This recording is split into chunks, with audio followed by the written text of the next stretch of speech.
Bengals at Chiefs. Chiefs -7, over under 54.5. And I agree with you, Pete. You and I have the same picks, so I won't catch you on the season-long picks. I honestly thought about like doing different picks just to try and leapfrog you for the full season, but I guess we'll see what happens with the Super Bowl and the Super Bowl matchup. This is a terrifying line. The Chiefs are -7.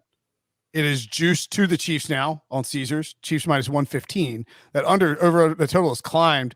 I mean, you're on one hand, you're either fading Joe Burrow, or on the other hand, you're just getting in front of this steamroller that is Patrick Mahomes and the Chiefs offense right now. It's not a very desirable place to be, Pete.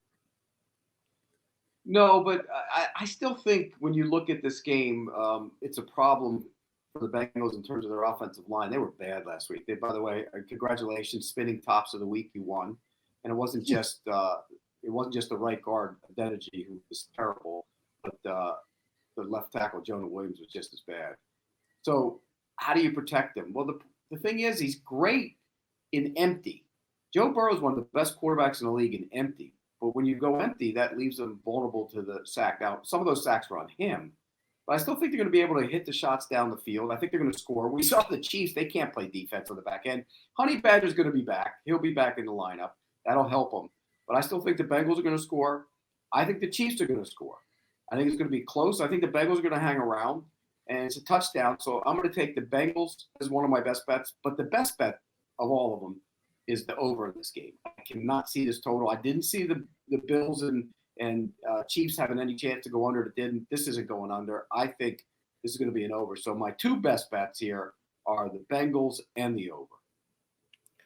And if the Chiefs get that stop on fourth down, I think it does go under in that game, that Bills game, because they can, they get the ball back without the Bills scoring.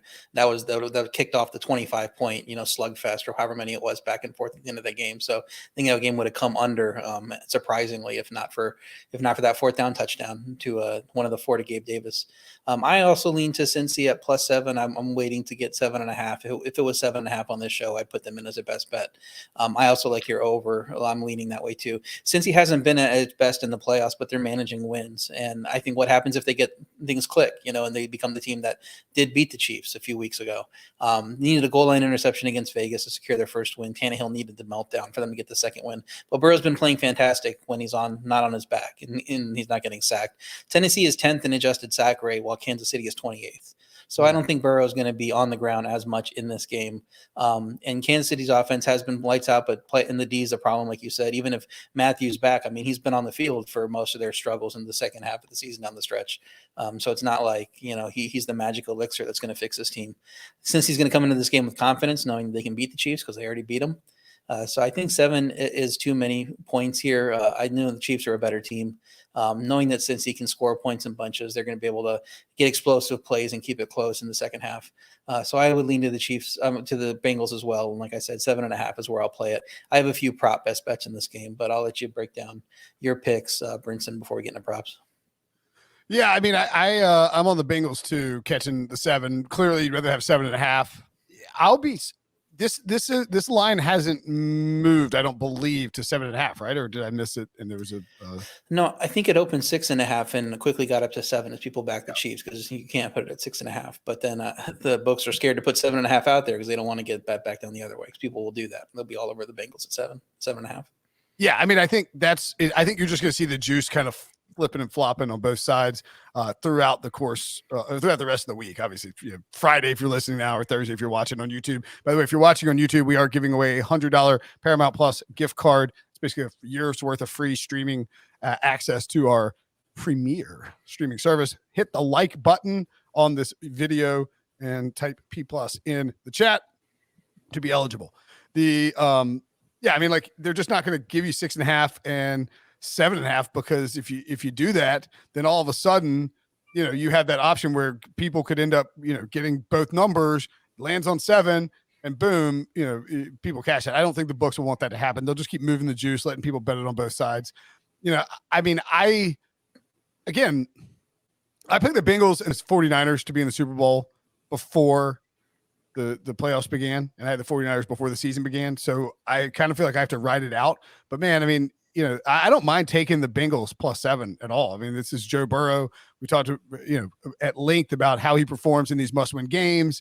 RJ points out the sack situation. Melvin Ingram playing awesome. Chris Jones is a problem, but they're not the same guys as what we saw from the Titans. And I mean, Joe Burrow got sacked 9 times and still found a way to win. Like, I understand that the Chiefs are objectively a much better team.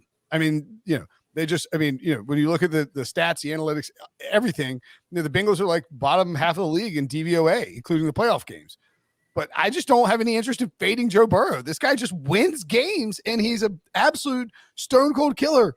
And the other thing, too, when you're getting 7 with the Bengals, it is absolutely opening you up to storm through the back door against a questionable Chiefs defense that just coughed up a ton of points to the Bills.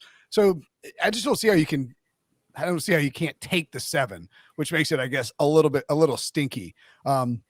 Pete, do you have any props or you want to move? Yeah, I do. I have a couple in this game. I got Tyler Boyd anytime touchdown. I think it's plus 230. I think he's going to have opportunity in the middle of the field. I think he gets a touchdown here.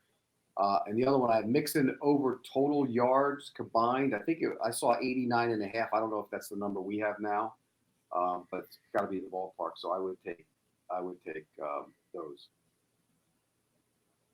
RJ, what do you got in terms of props? Yeah, so I had 3 best bets for this game. I have Burrow over 284.5 passing yards, 300 yards in 5 of his last 7 games, including 446 against the Chiefs. Now the Chiefs were dealing with COVID issues coming out of that game, so I'm not just penciling him in for 450 in this game, but 300 seems like you should hit that. The numbers come down a little bit earlier in the week. I think it was 289.5, but weirdly got numbers on guys like Chase and Boyd receiving yards go up.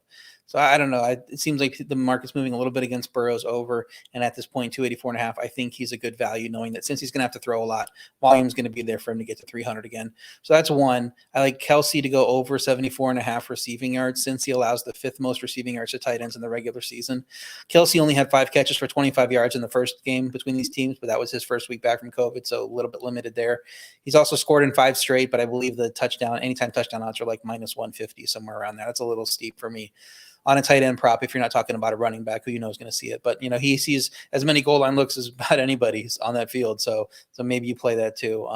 Then my third one is Clyde Edwards-Helaire over 37.5 rushing yards. He had 60 yards on just 7 carries last week, with Buffalo struggling to slow Mahomes. I think the Bengals are going to have to try to figure out that Mahomes, how to slow him down and just leave soft boxes for Edwards-Helaire in this game. I think his workload increases in this game, even if Darrell Williams is able to come back and play, because I don't think he aggravated anything.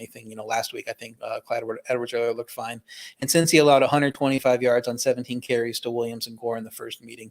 So if Edwards-Helaire is getting the primary looks for that rushing offense, it just seems to me like he's going to get 60, 70 yards. And this number is way too low. So those would be my 3. If I like Pete's Mixon call, I would lean to over his receptions.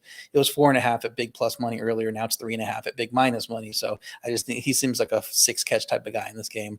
Chase is over. I think it's going up, but you can still feel fine playing that too. And I would lean to the Boyd under, because he hasn't been as big part of the passing game the last few weeks, 36 yards or less in 3 straight.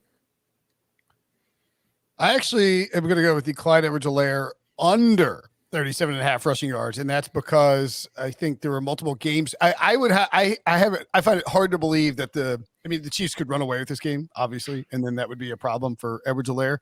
I do think that the Bengals will slow the run game down enough and keep this competitive enough that you don't see a ton of carries from the Chiefs, who just haven't been quite as good. They're just not a great run team. I don't think the offensive line's great, but especially with Darrell Williams coming back in the mix too, I think we end up seeing a lot more of a diverse run game from the Chiefs. That number also looks like it's going to move down pretty juicy. You'd prefer to have something higher, obviously. On Joe Burrow pass attempts too, I'm going to take the under on that. The Burrow pass attempt total is 38.5. I mean, last time these two teams played, right, in week 17, Burrow, they're down 21-7, so the game script is there for him to throw the ball a ton, and he still only threw it 39 times, 30 of 39 for 446 and 4 touchdowns. I think there are multiple ways where you can get this under. And one could even come in a shootout. Again, the score in that game was 34-31, and the Bengals were trailing for a lot of that game, and he still didn't get over 40 passing attempts. So I think that number is probably a little bit too high. I will take both of those. I also have I assume at this point, are we taking, if you pick the game, aren't you taking it as a best bet or no? Yeah. right? Like I have the Bengals in the over. I think Bengals in the over. I do too. I do too. Yeah. So I have 4 best bets on this game, basically. There's 2 props. I got Bengals and over, and I also have a teaser with the Bengals in it too. Okay. Well, what's the other half of that teaser that Pete's going to be using? We will tell you coming up after the break.